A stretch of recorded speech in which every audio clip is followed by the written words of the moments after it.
Tudo bem, alunos? Para essa segunda parte da nossa aula, ficou reservado a resolução de exercícios. Eu selecionei eles e organizei de uma ordem um pouco mais fáceis para aqueles que vão precisar de um nível de abstração e trabalhar com mais de um conceito. Vou pedir para quem estiver vendo no celular colocar em tela cheia, quem estiver no computador também, porque em alguns casos vão ter bastante texto no slide e aí vocês não precisam ficar forçando a vista, vai ficar mais fácil de acompanhar. Se precisar também dar um pause para fazer a leitura e depois a gente retoma o vídeo. Vamos lá, questão 1. Assinale a alternativa que descreve corretamente a metodologia utilizada na elaboração dos fusos horários. Letra A. Divisão dos 360 graus da circunferência terrestre em 24 partes, cujos limites entre uma e outra são de 15 graus, o que equivale a 1 hora do dia. Definição melhor não tem. Ou seja, resposta aí logo de cara, letra A. Todavia, vamos corrigir as demais também, para ver onde que elas estão errando. Letra B traz assim: divisão dos 180 graus da Terra em 12 partes, que se tornam dia conforme a presença de luz do Sol e se tornam noite conforme a ausência desta. Não, gente, circunferência 360 graus, 24 horas. Tranquilo? Vamos para C. Mapeamento do movimento de translação, que resulta na sucessão das horas, e registro do momento exato em que a luz solar incide sobre cada ponto do planeta. Também não.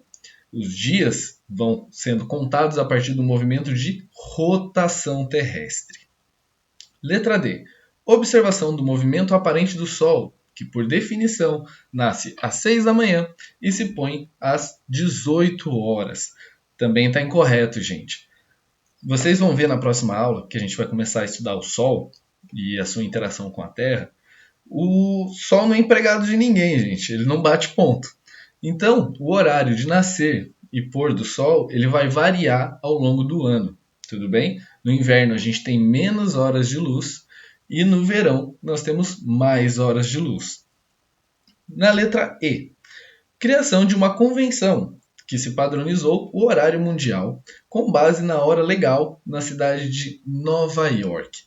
Estava indo muito bem até falar a cidade. Mais uma vez, o nosso referencial, nossa base é o Observatório Astronômico de Greenwich, que fica próximo a Londres. Então, errou aí pela cidade. Questão 1, alternativa correta, letra A. Vamos para 2. A 2 traz uma notícia. Terremoto de 6,9 graus abala leste do Japão. Um terremoto de 6,9 graus de magnitude abalou a costa leste do Japão nesta quarta-feira, sem provocar alerta de tsunami, anunciou a agência sismológica japonesa. O tremor, às 9h19 no horário local, ocorreu a 400 km de profundidade no Oceano Pacífico, a cerca de 600 km ao sul de Tóquio, onde os prédios balançaram. Jornal Zero Hora, ano de 2013. Legal, ele trouxe aqui a manchete, contextualizou para a gente o que vai ser pedido. Vamos lá. Sabendo que a região afetada pelo terremoto citado na reportagem acima se situa na longitude 135 graus leste, podemos dizer que no horário de Brasília, 45 graus oeste, o incidente ocorreu às... Como que a gente vai fazer esse cálculo?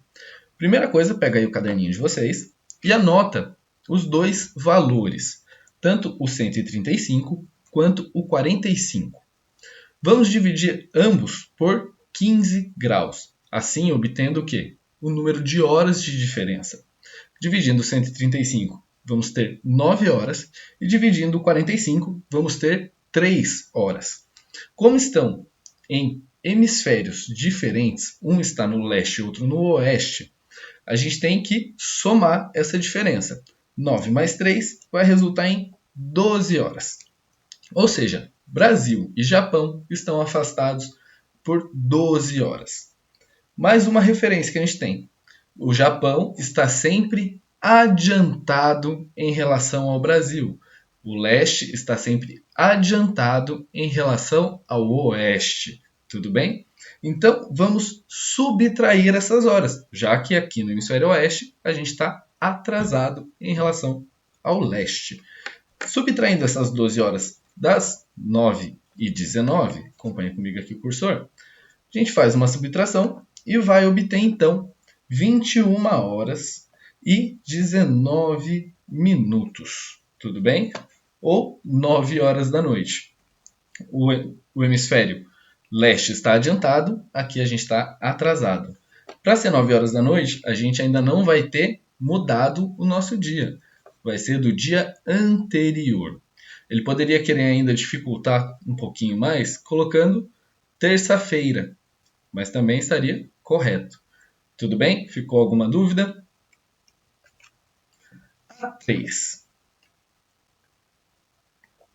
A 3 traz o seguinte. Ainda é 31 de dezembro no Brasil, quando a televisão noticia a chegada do Ano Novo em diferentes países. Entre os países que comemoram a chegada do Ano Novo antes do Brasil, encontram-se Austrália, Nova Zelândia e Japão.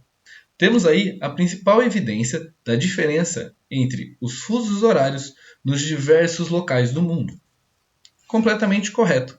E aí então ele pergunta: esse fato se deve à inclinação do eixo terrestre? Não. O eixo terrestre influencia sim a dinâmica terrestre, como por exemplo no caso das estações do ano. A gente vai ver na próxima aula. Letra B. Movimento de rotação terrestre. Exatamente. Os fusos se dão por conta do movimento de rotação da Terra. E, novamente, o leste sempre está adiantado. Por isso que eles comemoram o Ano Novo antes do Brasil. Nós estamos atrasados em horas em relação ao leste. Fechamos aí? Vamos para número 4. Número 4. Ela traz conteúdo da aula anterior. Vamos lá. Assinale a alternativa que não representa uma função das coordenadas geográficas, ou seja, ele quer uma incorreta. Letra A. Localizar os hemisférios de uma determinada área. Correto. As coordenadas elas vão dividir o mundo em 4 hemisférios: hemisfério norte e sul, e leste e oeste. Lembrando sempre que o norte também pode ser chamado de boreal e o sul de austral. O leste pode ser chamado de oriente e o oeste pode ser chamado de ocidente. Fechamos aí. Letra B. Estabelecer noções relativas à distância. Correto, mas congela ela aí. Vamos a C. Empreender a proporção entre uma área territorial e a sua representação cartográfica. A B, mesmo estando correta, eu pedi para dar uma congelada para a gente interpretar junto com a C. A C, ela traz noção de distância também, de área, e a B também. A B traz estabelecer noções relativas de distância. Somente essa informação vai estar correta. A C, empreender proporção entre área e representação. Essa relação existe, mas ela não fica a cargo das coordenadas geográficas. Ela fica a cargo da cartografia e a sua ferramenta é a escala. A letra C também traz informação correta, mas não pertinente ao tema. Tudo bem? Informação incorreta, letra C. Resposta C. Vamos ver a D também. Encontrar a exata posição de determinado ponto no mapa. Perfeito, é assim que o GPS funciona. 5. Sobre o movimento de rotação, pode-se afirmar que 1. Consiste na volta que a Terra dá em torno do seu próprio eixo, em torno de si mesma, e é realizado de oeste para leste.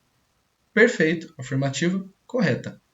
A 2. Tem duração de aproximadamente 24 horas e é responsável pela incidência de luz solar por todo o Equador. Mais uma vez, corretamente. A região do Equador, ela recebe em algum momento do seu dia luminosidade solar. A 3. É responsável pela alternância entre os dias e a noite. Exatamente, enquanto um lado do planeta é dia, no outro a gente vai ter noite. Sendo assim, assinale a alternativa correta. 1 e 3, 2 e 3, 1 e 2, 2. Como todas são verdadeiras, nossa resposta fica a cargo da letra E. Fechou, gente? Vamos para a última agora. Essa última ela é um pouquinho mais complicada, porque ela vai exigir uma abstração e um número maior de conceitos. Vamos lá. Um transatlântico navegando pelo Oceano Índico. Congela aí. O que temos que lembrar? Oceano Índico, continente asiático. Tudo bem? Ou seja, já sabemos que esse transatlântico ele está navegando no hemisfério oriental. Cruza o Trópico de Capricórnio. Trópico de Capricórnio. Lembra da caneca? Câncer, Equador e Capricórnio. Ou seja, ele está no hemisfério sul, ou hemisfério austral. Ele segue do sul para o norte. Ou seja, já temos a sua trajetória. Observando a trajetória percorrida, verifica-se que ela é representada por uma reta. Ou seja, ele está navegando paralelamente ao meridiano de Greenwich. 1. Ele estará se aproximando do meridiano de Greenwich. Não, como a sua rota é paralela, ele não está nem mesmo se aproximando ou se afastando. Tudo bem? A 1, então, incorreta. 2. Estará modificando a sua latitude, mas permanecendo sempre na mesma longitude. Perfeitamente. Lembra do cachorrinho late, latitude, sentido norte e sul. Ele está seguindo do sul para o norte, ele está modificando a sua latitude, mas a sua longitude permanece constante. 3. Estará se afastando do Círculo Polar Antártico. Novamente, Círculo Polar Ártico, Círculo Polar Antártico, que ele faz oposição ao Ártico. E sim, ele está se afastando do Círculo Polar Antártico, pois está seguindo o sentido norte. A 4. Estará navegando nas águas do hemisfério ocidental. Não, aí a gente já matou lá somente pelo Oceano Índico, na nossa primeira afirmação da questão. Então, estão corretas apenas a 2 e a 3. 2 e 3, alternativa C. Tudo bem? Deu para compreender? Ver como em algumas questões a gente vai precisar abordar diversos conceitos, não somente um. Esses foram os exercícios. Se ficou alguma dúvida, peço para que vocês entrem em contato, também para deixar um feedback. Lembrando sempre, tanto eu quanto o professor Vanguarda, estamos aqui para solucionar todas elas. Tchau, tchau, gente. Até mais.